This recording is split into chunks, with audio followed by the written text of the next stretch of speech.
Hey people, I was thinking about editing this Wikipedia page where I see it's wrong, and I've done it several times before. They change them back. They don't let me get away with one. They don't like it when I find ancient writings that dispute what they're feeding us.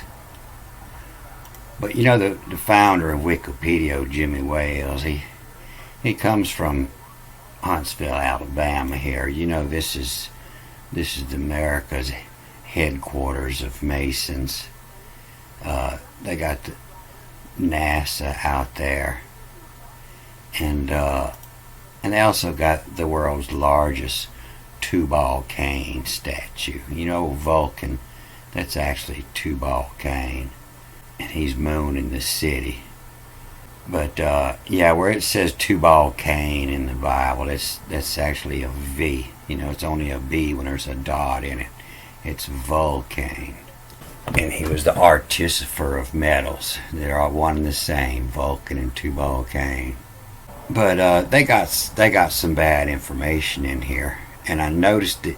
You know, I was reading the Chronicles 1 and 3 yesterday. I went back to 2, and I was reading it here, and it's talking about you know, building Solomon's temple, and this is the chapter where it calls in Hiram, preparations for the temple, and you see they changed this word to yammer. They said this is always "and he said," but now it's just "indeterminate Solomon," and he said wouldn't fit in there.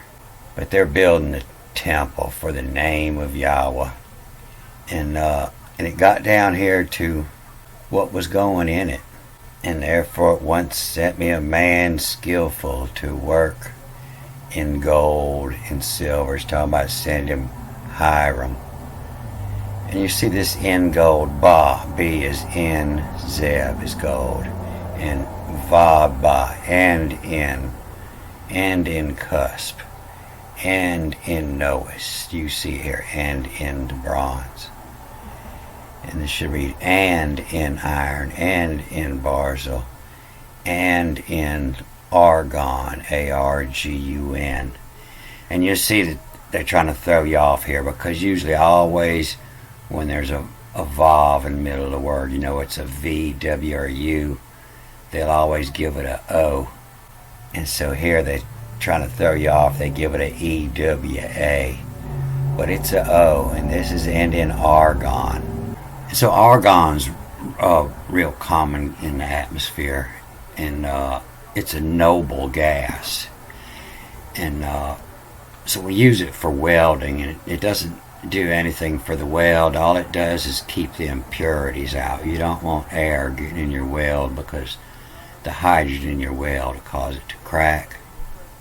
But your noble gases, they have the outer shell is full, the most stable, due to having the maximum number of valence electrons. Valence, we see that often in the Hebrew, but it's the outer. And being it there's no empty spot in it, it doesn't react, and so that's why it's noble, and that's why we use it for welding. But all these gases here, these are all the noble gases, and all of them, they have the outer shell full, so they're not reactant. But if we look at Wikipedia, this argon, chemical symbol AR, atomic number 18, and it's the third most abundant gas in the Earth's atmosphere, which is just 1%. Everything else you breathe in is oxygen and carbon dioxide, and argon is down about 1%. And they say here that the name argon comes from the Greek word argon, neuter, singular, meaning from argos, plural, meaning lazy or inactive. And so purple is the color of the king, you know. Yeah, they might be lazy. And they might keep it all in the family. That might be why they're all inbred, because they're non-reactant. And so it doesn't undergo chemical reactions, none of the noble gases do. But if we look down here in the history of it, named in its reference to its chemical inactivity, the chemical property of this first noble gas to be discovered impressed the namers. An unreactive gas was suspected to be a component of air. In 1785, they were just figuring this out. First isolated from air in 1894. So you'll see it in neon lighting. They change the gases in the lighting to get different colors. But that's what makes the purple neon lighting. And they had already known this, that if you put electric charge through it, it would turn purple in argon, when they were writing this book of Chronicles. And so they'll tell you the book of Chronicles was composed 400 BC. That's 2100 years, 2200 years before Henry Cavendish done figured this out and say he named it for the Greek Argon. But no, they knew good and well argon was purple in the Hebrew.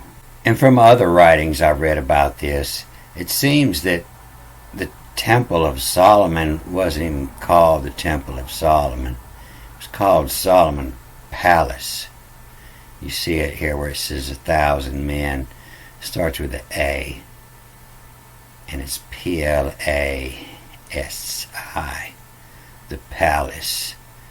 You see him and selected Solomon 70,000 men, but it's actually who's cipher, to make cipher, to make the count, cipher, solemn.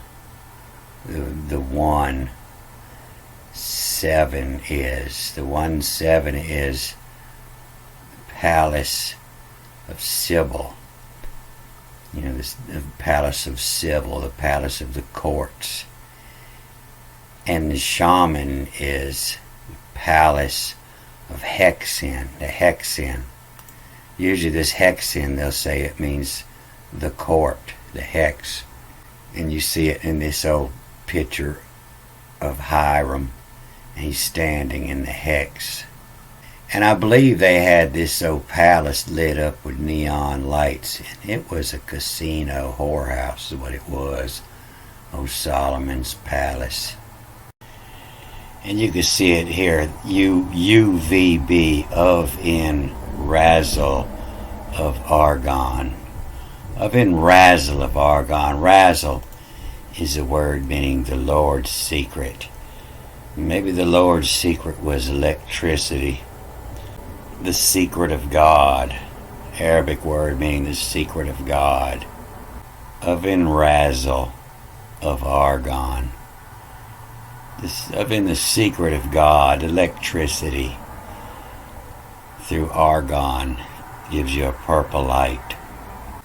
So it seems, that many thousands of years ago, they had batteries, and they had electricity, and they had casinos with neon lights.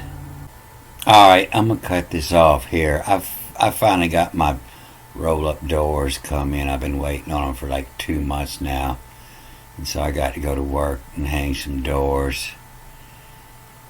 And hopefully I get a cameraman and I'll make an instruction video how to hang commercial roll-up doors. And so it'll be a little while before I get another movie up. Alright, good day.